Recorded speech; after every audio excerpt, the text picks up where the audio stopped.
கடவுள் மனிதனை படைக்கும் போது வெறும் 20 வருடம் மட்டுமே ஆயுட்காலமாக கொடுத்தார். அப்போ மீதி உள்ள ஆயுட்காலம் எப்படி வந்தது என்று உங்களுக்கு தெரியுமா? நம்முடைய புராணங்களின்படி இறைவன் ஒவ்வொரு உயிருக்கும் ஒவ்வொரு ஆயுட்காலத்தை நிர்ணயம் செய்தார். கடவுள் முதலில் ஒரு நாயை உருவாக்கி, நான் உனக்கு 20 வருடம் ஆயுட்காலமாக தருகிறேன். நீ வீட்டின் மண் உட்கார்ந்து வருவார்களையும் போகிறவர்களையும் பார்த்து கொள்ளித்து வீட்டை காப்பாற்ற வேண்டும். மேலும் அவர்கள் மீதம் வைக்கும் உணவுகளை உண்டு வாழ வேண்டும் என்றார். அதற்கு அந்த நாய், சுவாமி, இந்த வாழ்க்கையை வாழ எனக்கு 20 வருடம் வேண்டாம், 10 வருடம் போதும் என்றது. அதற்கு கடவுள் சரி என்று ஒப்புக்கொண்டார். இரண்டாவதாக கடவுள் ஒரு பசுவை உருவாக்கி, நீ மனிதர்களுக்கு விவசாயத்தில் உதவி செய்ய வேண்டும், நல்ல பால் கொடுக்க வேண்டும். அதற்காக உனக்கு 60 வருடத்தை ஆயுளாக தருகிறேன் என்று சொன்னார். அப்போது பசு, சுவாமி, 60 வருடம் இப்படி பாடுபட்டு வேலை செய்ய முடியாது. இந்த வாழ்க்கை வாழ எனக்கு 20 வருடம் போதும் என்று கேட்டது. அதற்கும் கடவுள் சரி என்று சொன்னார்.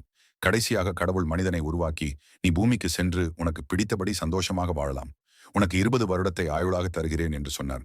அப்போது மனிதன், சுவாமி, இந்த வாழ்க்கை வாழ எனக்கு 20 வருடம் போதாது. அதனால் பசு வேண்டாம் என்று சொன்ன 40 வருடமும், நாய் வேண்டாம் என்று சொன்ன 10 வருடமும் எனக்கு கொடுத்து விடுங்கள் என்று கேட்டான். கடவுளும் சிரித்துக்கொண்டே, உன் விருப்பம் போல் ஆகட்டும் என்று கூறினான்.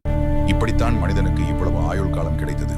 இதில் முதல் 20 வருடம் மனிதனுக்கு பிடித்தது போல மிகவும் மகிழ்ச்சியாக ஆடி பாடி வாழ்க்கையை வாழ்கிறோம்.